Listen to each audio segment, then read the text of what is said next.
సాంఘిక శాస్త్రము 10వ తరగతి పాఠం 13 ప్రపంచ యుద్ధాల మధ్య ప్రపంచం 1900 నుండి 1950 భాగం 1 ముఖ్యమైన సంవత్సరాలు.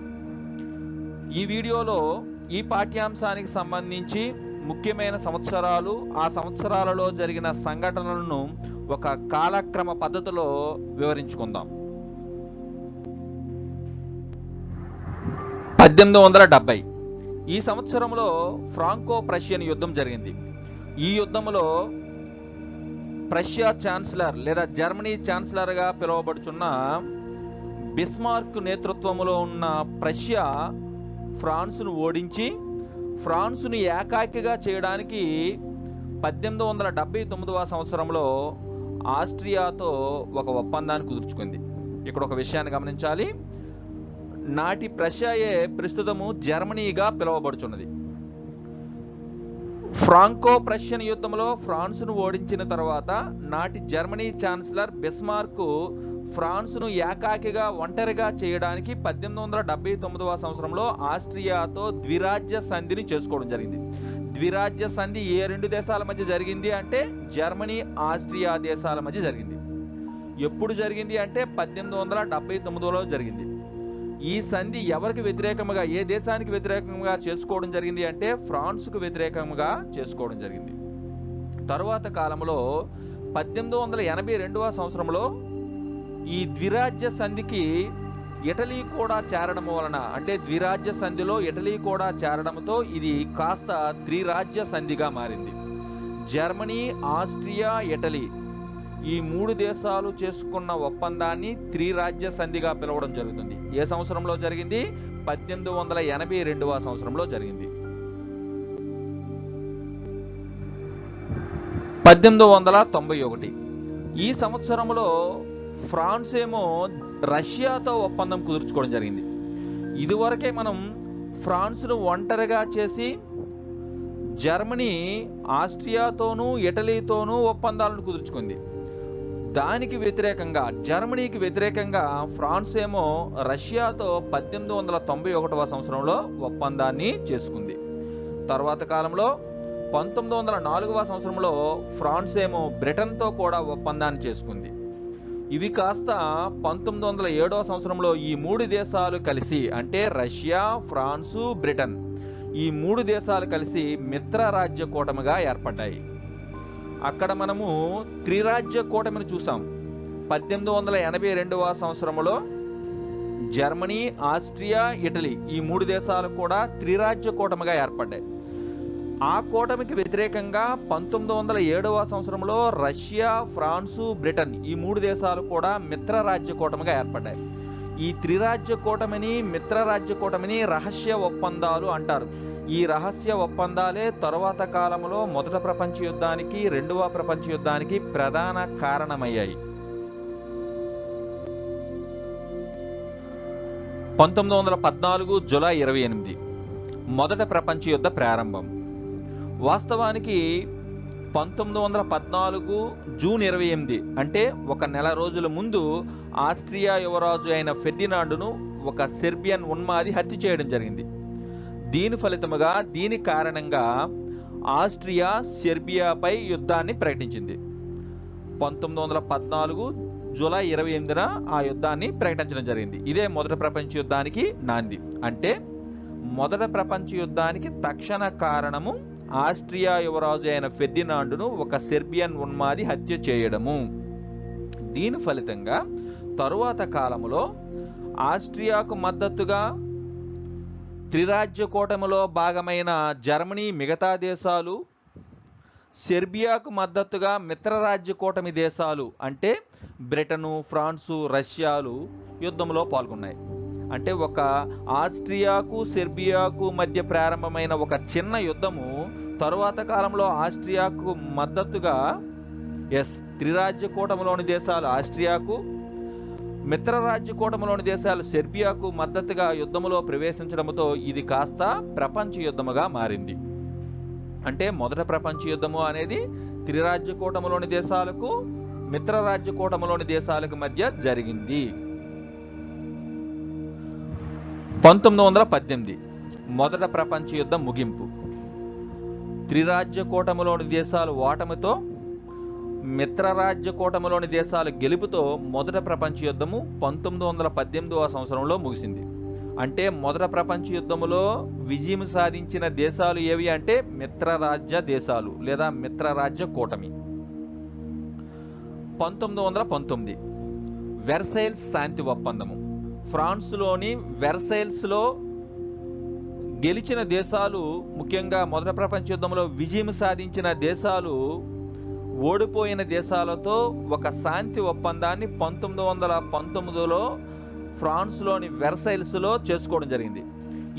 ఈ ఒప్పందంలో లేదా ఈ శాంతి ఒప్పందంలో సుమారుగా 32 దేశాల ప్రతినిధులు పాల్గొనడం జరిగింది. విచిత్రం ఏమిటంటే ఓడిపోయిన దేశాలు అయిన జర్మనీ, ఆస్ట్రియా, టర్కీ వంటి దేశాలను ఈ సమావేశానికి ఆహ్వానించలేదు.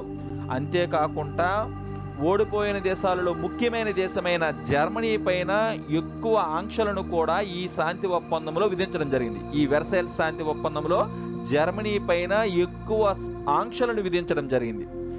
ఇది కాస్త రెండో ప్రపంచ యుద్ధానికి దారితీసింది. అంటే ఒక విధంగా చెప్పాలనుకుంటే మొదట ప్రపంచ యుద్ధము తర్వాత జరిగిన వెర్సైల్స్ శాంతి ఒప్పందమే రెండో ప్రపంచ యుద్ధానికి నాందిగా కూడా మనం చెప్పవచ్చు. ఈ శాంతి ఒప్పందంలోనే దీని యొక్క చర్చల ఫలితంగానే 1919వ సంవత్సరంలో ఒక అంతర్జాతీయ సంస్థ ఆవిర్భవించింది. అదే నానాజాతి సమితి. అంటే నానాజాతి సమితి ఏర్పాటు ఎప్పుడు జరిగింది? 1919వ సంవత్సరంలో జరిగింది. మొదట ప్రపంచ యుద్ధ అనంతరము ఏర్పడిన అంతర్జాతీయ సంస్థ ఏది అంటే నానాజాతి సమితి. మరొక ప్రపంచ యుద్ధము సంభవించకుండా ప్రపంచ శాంతిని కాపాడాలి అనే లక్ష్యముతో 1919వ సంవత్సరంలో నానాజాతి సమితిని ఏర్పాటు చేయడం జరిగింది.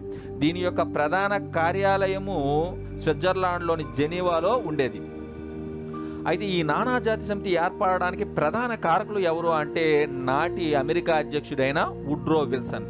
అందుకనే నానాజాతి సమితి పితామహుడుగా ఎవరిని పిలుస్తారు అంటే వుడ్రో విల్సన్ని పిలవడం జరుగుతుంది. విచిత్రం ఏమిటంటే నానాజాతి సమితి ఏర్పాటుకి ప్రధాన కారణమైన దేశం అమెరికా, కానీ నానాజాతి సమితిలో అమెరికా సభ్యత్వం తీసుకోలేదు.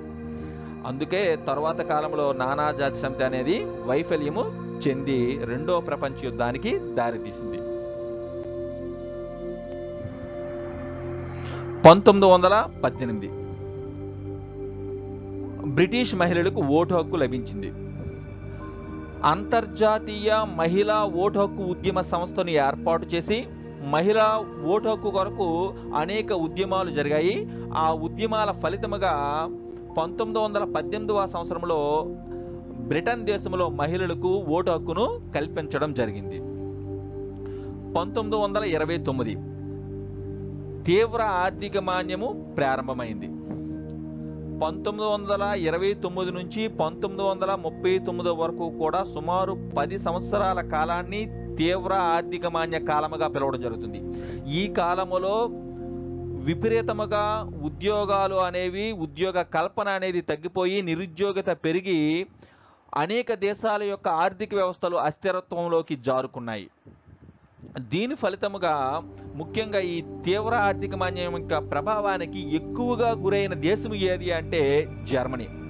ఎంతగా గురైంది అంటే చాలా వరకు ఉద్యోగాలు కోల్పోయి అక్కడ జర్మన్ ప్రజలు మెడలో మేము ఏ పనైనా చేయడానికి సిద్ధము అని ప్లకార్డ్స్ను వేసుకుంటూ వీధులలో తిరిగే పరిస్థితి అనేది ఆనాటి జర్మనీలో కనిపించింది. అందుకే తీవ్ర ఆర్థిక మాంద్య ప్రభావానికి ఎక్కువగా గురైన దేశము ఏది అంటే జర్మనీ. తీవ్ర ఆర్థిక మాంద్య ప్రభావానికి గురి కాని దేశము ఏది అంటే రష్యా. ఎందుకంటే నాటికే రష్యాలో 1928వ సంవత్సరంలో పంచవర్ష ప్రణాళికలను అమలు చేస్తూ ఒక క్రమబద్ధమైన ఆర్థిక వ్యవస్థను డెవలప్ చేసుకుంటూ వచ్చారు. దీనివలన తీవ్ర ఆర్థిక మాంద్య ప్రభావానికి రష్యా గురి కాలేదు.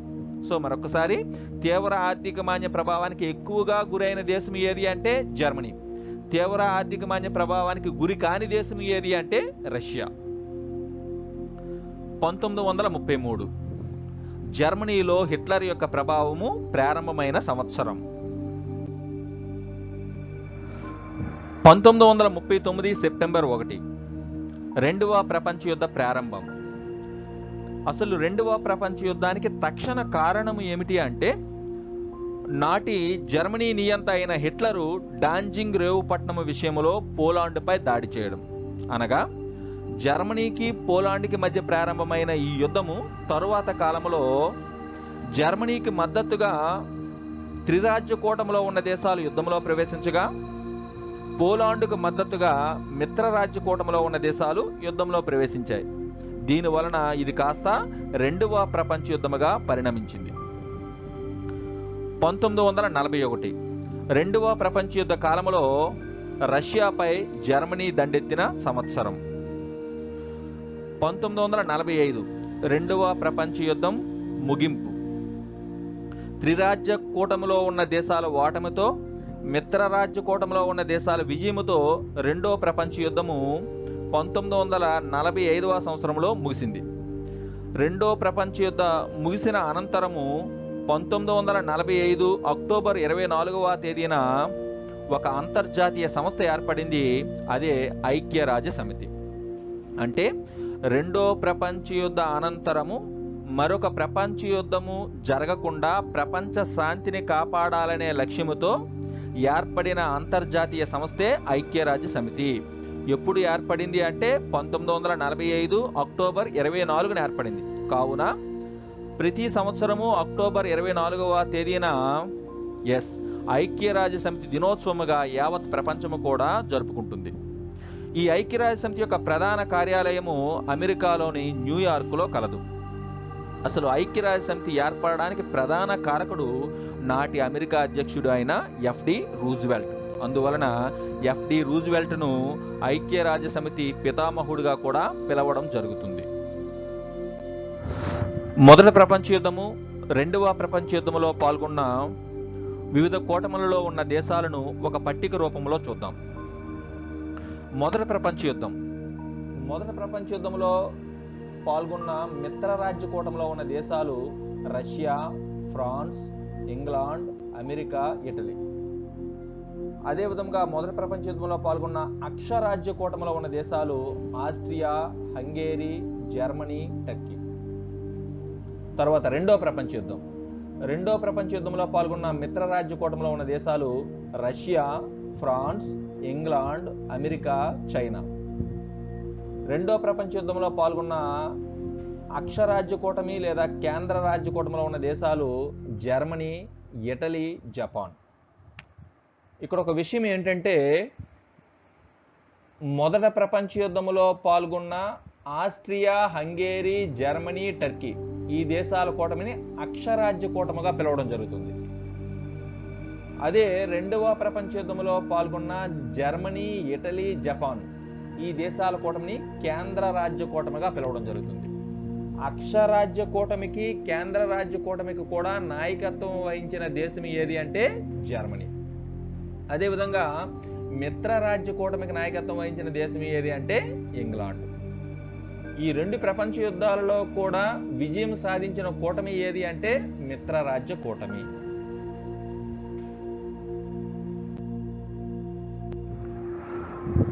(1901 నుండి 2000) ఈ మధ్య కాలాన్ని 20వ శతాబ్దముగా పిలవడం జరుగుతుంది.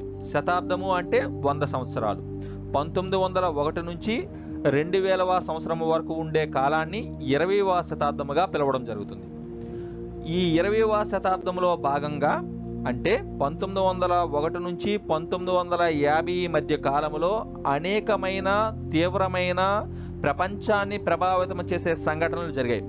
ఇదివరకు మనం వివరించుకున్నాం. ఏమిటంటే అవి మొదట ప్రపంచ యుద్ధము, నానాజాతి సమితి ఏర్పాటు, తీవ్ర ఆర్థిక మాన్యము, రెండవ ప్రపంచ యుద్ధము, ఐక్యరాజ్య సమితి ఏర్పాటు, వీటితో పాటు జర్మనీలోని నాజిజం వంటి దురహంకార పూరిత జాతీయవాదము కావచ్చు, ఇటలీలోని ఫాసిజము వంటి దురహంకార పూరిత జాతీయవాదము కావచ్చు. తరువాత కాలంలో ఆ దురహంకార పూరిత నిరంకుశ ప్రభుత్వాల స్థానంలో ఆ నిరంకుశ ప్రభుత్వాలను తొలగించి ప్రజాస్వామ్య ప్రభుత్వాల ఏర్పాటు కావచ్చు. ఇటువంటి అనేకమైన తీవ్రమైన సంఘటనలు ఈ కాలంలో జరిగాయి. అందుకనే 20వ శతాబ్దాన్ని ఎరిక్ ఆప్స్బామ్ తీవ్ర సంచలనాల యుగముగా, ఏజ్ ఆఫ్ ఎక్స్ట్రీమ్స్ గా పిలవడం జరిగింది.